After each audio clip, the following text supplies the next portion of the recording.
സദസ്സിലിരിക്കുന്ന ആദരണീയരും ബഹുമാനീയരുമായ നേതാക്കന്മാരെ, പ്രിയപ്പെട്ടവരെ, നമ്മളെ വിട്ടുപിരിഞ്ഞു പോയ ഉമ്മൻചാണ്ടിയെക്കുറിച്ചുള്ള ഓർമ്മകൾ നമ്മുടെ മനസ്സിൽ ഇന്നും മരിക്കാതെ ജീവിച്ചിരിക്കുന്നു.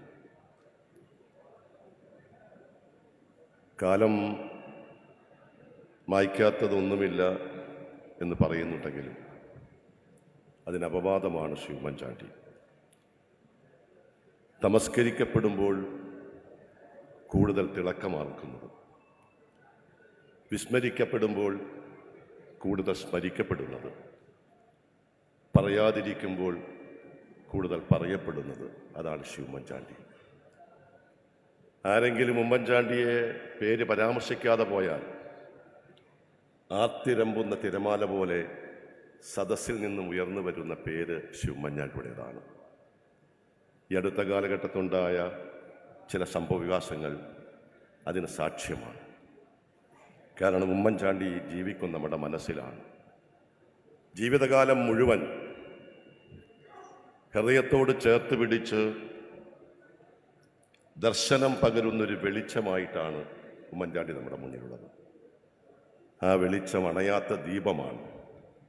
അവശർക്ക്, ആലംബഹീനർക്ക്, ബുദ്ധിമുട്ടനുഭവിക്കുന്നവർക്ക്, പ്രയാസപ്പെടുന്നവർക്ക്, രോഗികൾക്ക്, വൃദ്ധർക്ക്, വിധവകൾക്ക്, കാരുണ്യത്തിൻ്റെ ഒരു കണിക പോലും കണ്ടെത്താതെ ജീവിത യാഥാർത്ഥ്യങ്ങളുടെ ബുദ്ധിമുട്ട് സഹിച്ച പാതയിലൂടെ നീങ്ങുന്നവർക്ക് വെളിച്ചം പകരാൻ കാലം സമൂഹത്തിൻ്റെ മുന്നിൽ കൊളുത്തിവെച്ച ഒരു കെടാവിളക്കാണ് ഉമ്മൻചാണ്ടി. അതുകൊണ്ട് തന്നെ പറയുന്നു, ആ ഉമ്മൻചാണ്ടി എന്നും ജീവിച്ചിരിക്കും നമ്മുടെ മനസ്സിൽ. അത് എല്ലാ കാലഘട്ടത്തിലും നമുക്കൊരു ആവേശമാണ്, എല്ലാ കാലഘട്ടത്തിലും നമുക്കൊരു പ്രചോദനമാണ്. ഒരു വിശ്വാസി തൻ്റെ ഇഷ്ടപ്പെട്ട ദൈവത്തെ തൻ്റെ ഹൃദയത്തിൽ സൂക്ഷിക്കുന്നത് പോലെ ഉമ്മൻചാണ്ടിയെ ഹൃദയത്തിൻ്റെ ഉള്ളറയിൽ സൂക്ഷിച്ചുകൊണ്ട് നടക്കുന്നവരാണ് ഞാനും നിങ്ങളും. അതൊരാവേശമാണ്. അത് നമ്മുടെ കണ്ണുകൾക്ക് ഒരു പ്രകാശം നൽകുന്നതാണ്. തൻ്റെ അടുത്ത് വരുന്ന ആളുകളുടെ അരികിലേക്ക് ചെന്ന് അവരുടെ പ്രശ്നങ്ങൾ മനസ്സിലാക്കി അവർക്ക് സ്പർശനം നൽകി അവരുടെ പരാതികൾ പരിഹരിക്കുന്നു. തൻ്റെ അടുത്ത് വരുന്ന ഓരോ വ്യക്തിയും ജീവിക്കാനുള്ള ഊർജവുമായിട്ടാണ് തിരിച്ചു പോകുന്നത്. ഉമ്മൻചാണ്ടിയും ജീവിക്കാനുള്ള ഊർജം സ്വീകരിച്ചത് ജനക്കൂട്ടത്തിൽ നിന്നാണ്. ഇതൊരു കടൽ തീരമാണ്. മത്സ്യങ്ങൾ വെള്ളത്തിൽ നടന്ന് ജീവിക്കുന്നത് പോലെ ജനക്കൂട്ടത്തിൽ നിന്നും ഊർജമെടുത്ത് ജീവിക്കുന്ന കരുത്തായിരുന്നു ഉമ്മൻചാണ്ടിയുടേത്. നമുക്കറിയാം, ഉമ്മൻചാണ്ടിയെ ഞാൻ നേരത്തെ സൂചിപ്പിച്ചതുപോലെ മനസ്സിൽ, ഹൃദയത്തിൽ കൂടുവെച്ച് ഉമ്മൻചാണ്ടിയെ പാർപ്പിക്കുന്ന ഒട്ടേറെ ആളുകളുണ്ട്. അവർ രാഷ്ട്രീയക്കാരുണ്ട്, അരാഷ്ട്രീയവാദികളുണ്ട്, സാംസ്കാരിക നായകന്മാരുണ്ട്, കലാകാരന്മാരുണ്ട്, തത്വജ്ഞാനികളുണ്ട്, ചെറുപ്പക്കാരുണ്ട്, വിദ്യാർത്ഥികളുണ്ട്, വിശ്വാസികളുണ്ട്, നിരീശ്വരവാദികളുണ്ട്. അങ്ങനെ സമൂഹത്തിൻ്റെ പരത്തട്ടിലുള്ള ആളുകളുണ്ട്. ഉമ്മൻചാണ്ടിയെ സംബന്ധിച്ചിടത്തോളം ഉമ്മൻചാണ്ടിയെ ചരിത്രം രേഖപ്പെടുത്താൻ പോകുന്നത് ഒരു പണ്ഡിതനായിട്ടോ, അതല്ലെങ്കിൽ ഒരു യോഗിയായിട്ടോ, അതല്ലെങ്കിൽ മറ്റേതെങ്കിലും തലത്തിലല്ല. ഉമ്മൻചാണ്ടിയെ കാലം സാക്ഷ്യപ്പെടുത്താൻ പോകുന്നത് ഒരു മനുഷ്യനായിട്ടാണ്, ഒരു പച്ച മനുഷ്യനായിട്ട്. അദ്ദേഹത്തിൻ്റെ അടുത്തേക്ക് ഓടിയെത്തുന്ന ആളുകൾക്ക് അദ്ദേഹം ആശ്വാസം നൽകുന്നു. അടുത്തു വരുന്ന ആളുകൾക്ക് മുഴുവൻ ആശ്വാസം നൽകി അവർക്ക് ജീവിക്കാനുള്ള നനവൂറും അനുഭവങ്ങൾ പകർന്നു കൊടുത്ത ഒരു തൂമഞ്ഞിൻ്റെ സാന്നിധ്യം പോലെയാണ് ഉമ്മൻചാണ്ടി. ആ സാന്നിധ്യത്തിന് ഒരിക്കലും മരണമില്ല. ആ സാന്നിധ്യം നമ്മുടെ മനസ്സിൽ ജീവിച്ചിരിക്കുന്നു. എന്നെപ്പോലെ തന്നെ നമ്മുടെയൊക്കെ മനസ്സിൽ ഉമ്മൻചാണ്ടിയുണ്ട്. ഞാൻ ഒരു കാര്യം വ്യക്തിപരമായി പറഞ്ഞ് അവസാനിപ്പിക്കുന്നു. എന്നെ സംബന്ധിച്ചിടത്തോളം, ഇവിടെ മുന്നിലിരിക്കുന്ന വ്യക്തികളെ സംബന്ധിച്ചിടത്തോളം, ഉമ്മൻചാണ്ടി എല്ലാം ഒരു നേതാവ് മാത്രമായിരുന്നില്ല. അദ്ദേഹം ഒരു സഹോദരനായിരുന്നു, അദ്ദേഹം ഒരു ആത്മമിത്രമായിരുന്നു, അദ്ദേഹം ഒരു വഴികാട്ടിയായിരുന്നു, അദ്ദേഹം ഒരു പ്രചോദനമായിരുന്നു. അതിനേക്കാൾ ഉപരി ഉമ്മൻചാണ്ടി നമുക്കൊരു ആത്മവിശ്വാസമായിരുന്നു. ജീവിതത്തിൻ്റെ 968 മുതൽ ഉമ്മൻചാണ്ടി എന്ന് പറയുന്ന വ്യക്തിയെ അടുത്ത് പരിചയപ്പെടാൻ കഴിഞ്ഞു. അവസാനമായി അദ്ദേഹത്തോടൊപ്പം എല്ലാ സമയത്തും ഉണ്ടായിരുന്നു. ഞാൻ ഒരു കാര്യം വളരെ സന്തോഷത്തോടു കൂടി പറയുന്നു.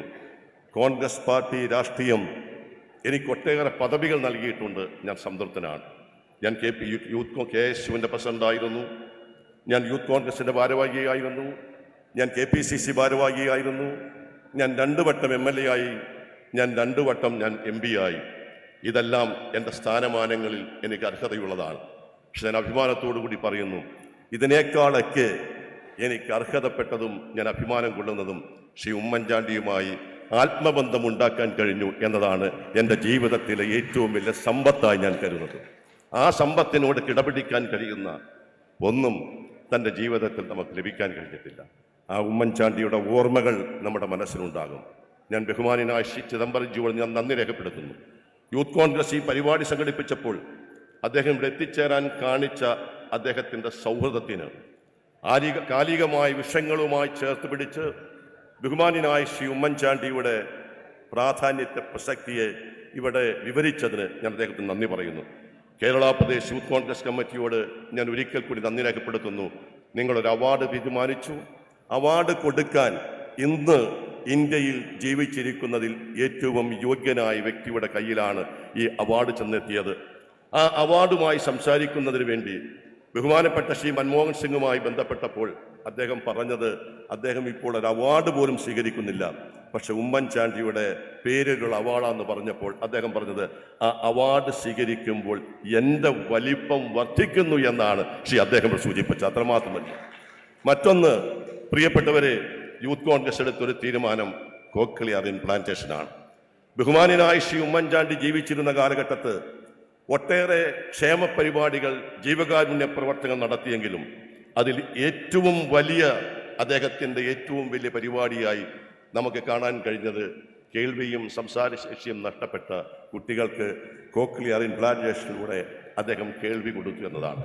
ഞാൻ ബഹുമാനായ Shri K. Babu, Shri Dominic presentation, അതുപോലെ തന്നെ വിഷ്ണു, ആ കാലഘട്ടത്തിൽ MLA മാരായ ബഹുമാനായ ശ്രീ VD സതീശൻ, ശ്രീ പ്രിയപ്പെട്ട Shri KC Joseph, Shri Joseph Vazhakkan തുടങ്ങിയ എല്ലാവരും ഉണ്ടായിരുന്നു. ആദ്യമായി കോക്ലിയർ ഇംപ്ലാന്റേഷൻ നടപ്പാക്കി. കേരളത്തിൽ 100 കുട്ടികൾ, ആ 100 കുട്ടികൾക്ക് കോക്ലിയർ ഇംപ്ലാന്റേഷൻ നടപ്പാക്കി അവർക്ക് കേൾവി ശക്തി തിരിച്ചു കിട്ടിയപ്പോൾ നമ്മുടെ സെക്രട്ടേറിയറ്റിൻ്റെ അവിടെയുള്ള കോൺഫറൻസ് ഹാളിൽ വെച്ച് അന്ന് മുഖ്യമന്ത്രിയും മന്ത്രിമാരും പങ്കെടുത്തുകൊണ്ട് ആ കോക്ലിയർ ഇംപ്ലാന്റേഷൻ കിട്ടിയപ്പോഴിലൂടെ ശബ്ദം തിരിച്ചു കിട്ടിയ കുട്ടികളെ സ്വീകരിക്കുന്നതിന് വേണ്ടി ഒരു യോഗം കൂടി. പ്രിയപ്പെട്ടവരെ, അന്ന് അവിടെ ഒരു പ്രാർത്ഥനാ ഗീതം ആലപിച്ചു. മറ്റാരുമല്ല, കോക്ലിയർ ഇംപ്ലാന്റേഷനിലൂടെ കേൾവി തിരിച്ചു കിട്ടി ശബ്ദിക്കാൻ കഴിഞ്ഞ ഒരു കുട്ടി സ്റ്റേജിൻ്റെ മുന്നിൽ വന്ന് പാടി, തിരുനാമ കീർത്തനം പാടുവാനില്ലെങ്കിൽ നാവിനിക്കെന്തൊരു നാഥ, അവതാനം ഇപ്പോഴും ആലപിച്ചില്ലെങ്കിൽ അധരങ്ങൾ എന്തിനു നാഥ എന്ന് ഉമ്മൻചാണ്ടിയുടെ ശ്രമഫലമായി കേൾവിയും സംസാരശേഷിയും തിരിച്ചു കിട്ടിയ ഒരു കുട്ടി വന്ന് പാടിയപ്പോൾ അവിടെ കണ്ടത് സ്നേഹത്തിൻ്റെ, സാഹോദര്യത്തിൻ്റെ തണൽ മാത്രമായിരുന്നില്ല. കേട്ടിരുന്ന ശ്രീ KM മാണി ഉൾപ്പെടെയുള്ള ആളുകൾ അതുകൊണ്ട് ആനന്ദാശ്രുക്കൾ പൊഴിഞ്ഞു കണ്ടു. അത്രമാത്രം ഉമ്മൻചാണ്ടി ഈ സമൂഹത്തിന് നൽകിയ, കാതും നാവും നൽകി സ്നേഹിച്ച, കേൾവിയും സംസാരശേഷിയും ഇല്ലാത്ത കുട്ടികൾക്ക് കേൾവി കിട്ടുന്നതിന് വേണ്ടി, സംസാരശക്തി കിട്ടുന്നതിന് വേണ്ടി കോക്ലിയർ ഇംപ്ലാന്റേഷൻ എന്ന് പറയുന്ന ഉമ്മൻചാണ്ടിയുടെ ഡ്രീം പ്രോഗ്രാം ഏറ്റെടുക്കാൻ സന്നദ്ധത കാണിച്ച യൂത്ത് കോൺഗ്രസ് ഉമ്മൻചാണ്ടിയുടെ പാതയിലൂടെ മുന്നോട്ട് പോകുന്നു എന്നറിഞ്ഞതിനുള്ള സന്തോഷം രേഖപ്പെടുത്തിക്കൊണ്ട് ഒരിക്കൽ കൂടി എല്ലാമായിരുന്ന ഉമ്മൻചാണ്ടിയുടെ ഓർമ്മകൾക്ക് മുന്നിൽ ആദരാഞ്ജലികൾ അർപ്പിച്ചുകൊണ്ട് ഞാൻ വാക്കുകൾ അവസാനിപ്പിക്കുന്നു. നിങ്ങൾക്ക് നമസ്കാരം. ജയ് ഹിന്ദ്.